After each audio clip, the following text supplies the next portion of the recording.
You and Azealia Banks had a sort of an interesting back and forth. She called you Jigaboo the Champagne Goddess. Jigaboo the Champagne Goddess. She's pretty cool with those little lines. She had Igloo Australia. Yeah, also. She's good with the. She reminds me of a woman after. She reminds me of myself in a lot of ways with her name calling. She also called you a house N-word. House nigga, yes. And Uncle Tom. Uncle Tom also? Yes, okay. and a coon. Mm-hmm. You know what it is, man? I've realized, like, with all the racial tension that's going on in America, first of all, a lot of these young kids be using insults that they don't even really know the fucking meaning behind the insult. Like, you call Charlamagne a coon. You know what a coon is? A coon is somebody who reinforces the negative stereotypes of black people. So technically, 90% of hip-hop are a bunch of coons because they pretend to be drug dealers. They pretend to be gangsters. You know who a coon is? Riff Raff is a coon. Now, that's the white rapper y'all need to be afraid of. Because when y'all talk about cultural appropriation, if they let Riff Raff blow up in 2015, y'all better wow the fuck out. The way y'all treating Iggy, y'all better wow out if they let Riff Raff blow up. Because that's a coon. That's cultural appropriation 360%. Look, Riff Raff, that's what we look like. The way he dresses, in his mind, that's what we look like. That's cultural appropriation. But that, you know, they'll say that you can't. I'm not a coon. I'm not reinforcing no negative stereotypes of black people. And even when they call me an Uncle Tom, it doesn't bother me because people used to say the same thing about Martin Luther King Jr. When he used to preach the same things that I preach. When he would say, because a lot of my ideologies are his. When he says, you know, he wants to live in an America where people are judged by the content of their character and not the color of their skin. I expound on that and say not just the color of their skin, their sexuality, their gender, their religion. Like, yes, I do believe that we all can live in peace and live in harmony. You know, and you know, they like to call me a new black as well. And I'd be like, why am I a new black? I'm a new black because I'm the person that's saying, fuck white privilege. You know what I'm saying? Like, okay, I'm not denying that a white privilege exists, but I'm going to defy that white privilege because I feel like we're all spiritual beings living a human existence. So I'm not going to let that stop me from doing what I need to do to live. Because this is the thing about all of that white privilege and racism and prejudice stuff. Okay, once you acknowledge it, or once even others acknowledge that it exists, then what? You're not going to stop people from being racist. Right. I don't care how much you march, how much you protest. A person with a racist mindset is still going to be a racist. So at the end of the day, what is left for us to do? We still have to live. And I'm not going to let none of that stop me from living. And that's what the old blacks did. Let's go back to slavery. They didn't sit around and be slaves. Harriet Tubman was like, yo, we getting the fuck out of here. Right. We going to do this Underground Railroad shit. We getting the fuck out of here. Nat Turner was like, fuck that. I'm going to kill some of these white people. I'm going to burn down some plantations. We're going to get the fuck out of here. You know what I'm saying? Right. Then Mark Vesey had won. I mean, he had won some money in a lottery and bought his freedom. But he realized there was other slaves. So he led one of the largest slavery votes. He was about to lead one of the largest slavery votes in the history of America. But he got ratted out by one of the slaves in Charleston, South Carolina. So he couldn't accomplish that. But the moral of the story is, they weren't going to just sit around and be slaves. They got up and kept it the fuck moving. In the civil rights era, when it was really white privilege and it was really segregation and you couldn't even eat in the same restaurants as white people or use the same bathrooms. Yeah. Martin Luther King Jr. wasn't standing for that shit. Malcolm X wasn't standing for that shit. They were like, fuck that, we want us. They fought back. They were like, we gonna get ours. I'm doing the same thing now. So how am I a new black? Because it seems to me the new black mentality is really playing the victim all the motherfucking time.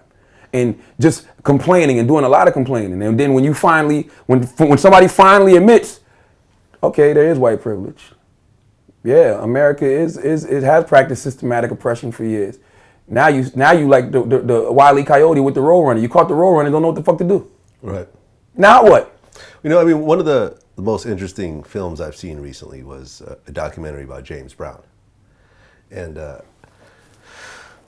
he talked about how when he first started, you know, the main artists of that time were like Duke Ellington, light-skinned, you know, wavy hair and so forth. And he realized right at the beginning that him looking the way he does, the only way he's going to be able to succeed is to work 10 times harder than everybody else. And that's how he got that hardest working man in show business title, because that's what he felt he had to do to succeed. And he definitely succeeded, you know, with that type of work ethic. You know, and it was an interesting kind of like, okay, like he recognized what it was. He didn't get mad about it, or you know. But isn't that the mentality that we all must have? Yeah. I mean, that's what I was always taught. I mean, I've read a great book called The Outliers. You know, that puts it in great perspective. You know, it's talent, hard work, and preparation creates opportunity. And once you get put in certain opportunities, it'll create privilege for you. Yeah. Period. And hard work will always beat talent when talent doesn't work. So it's this other notion that people will say things like black people have to work 10 times as harder, you know, to succeed than white people. Man, you need to go down to South Carolina and look at some of these poor white people in the trailer parks.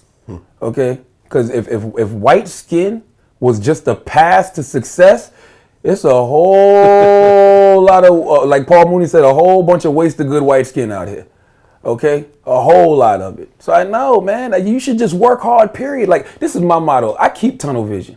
I don't care what this person is doing over here. I don't care what that person is doing over here. I know what I need to do for myself. And I bust my ass. I work hard. You know what I'm saying? Vlad, you're white, but you work hard. Oh, yeah.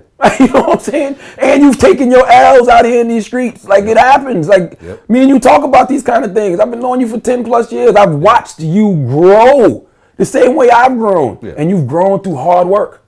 And I actually never got that, you know, any of those white privilege, you know, perks that. But I mean, that's your fault. I'm going to tell you why that's your fault. That's my own fault? Because you're in hip hop. Ain't no white privilege in hip hop. Contrary to popular belief. Right. Yes, no white privilege in hip hop. There is not. You have to be extremely talented to really prosper. That's what Eminem did. Eminem really prospered. Yeah. Justin Timberlake really prospered. This Macklemore person that we speak of and Iggy Azalea, no disrespect, they might not be around next year. We don't even know yet. The jury's still out. I mean, Macklemore has been working hard for a very long time. But you know what? I wish Macklemore would say that more.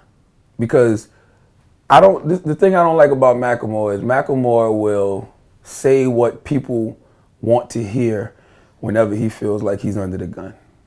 And I like Macklemore. I see what you're saying. But it's like when he wins the Grammy, oh, Kendrick should have won. Yeah. You know, when Azealia Banks put him under the gun, I know, I acknowledge I'm here because of white privilege and this and that. Like, you know, I ran into Macklemore last year, you know, at a Beats by Dre party.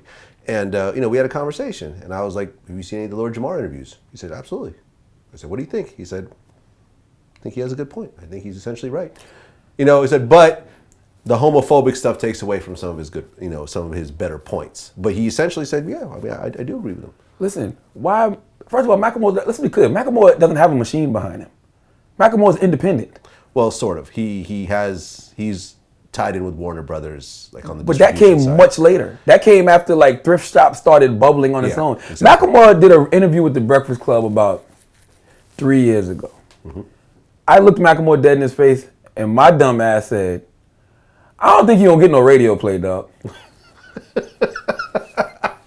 You can go look the interview up. I said, I don't think you're going to get any radio play. I said, I can see you being like a Mac Miller. You know what I'm saying? Yeah. People will probably buy your record. You have a nice little cult-like following, but I don't really see you like getting no radio play. When he came back to the Breakfast Club a year later, you know what I told him? Boy, was I wrong about you. You know, I said the same thing about Justin Bieber. I remember, you know, Scooter Braun brought me a Justin Bieber little thing on his. I said, this guy can't really sing. I don't think he's going to go anywhere. He said, okay. Yeah. Well, both of us were extremely wrong. Yeah, exactly. You know, but I'm saying, like, it's no easy path in this thing called life, unless, you know, of course, you're filthy rich and then you pass it on to your kids. But you know, I got another theory. I don't even know if necessarily privilege is the right word. I think it's more so favor. And what I mean by favor is, like, I'm gonna look out for my people.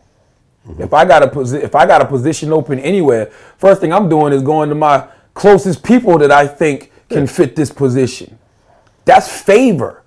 I'm not even, hey, well, you know, I know this person over here, I know this person over there. They went to this school and that school. Yeah, that's cool. But yo, my dude over here can do this. Let's give him a try first. Right. That's just the way it goes.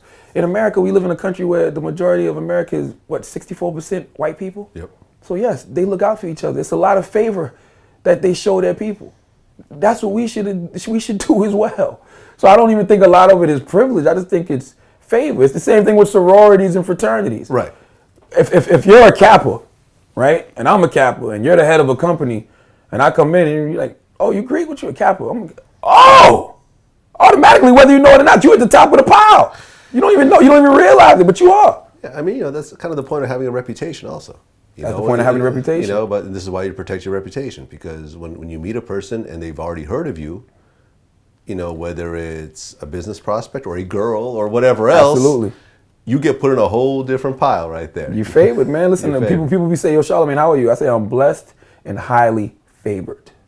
Mm-hmm. So I don't even think privilege is the right word. I think it's favor. Of course, you show favoritism to your own. Like it's a quote by this. I think he was Chinese or Asian, and he basically straight up said, "Yo, I would rather hire my own people, my own Asian people."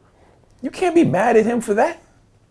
You know what I'm saying? Yeah. You can't be upset at him for that.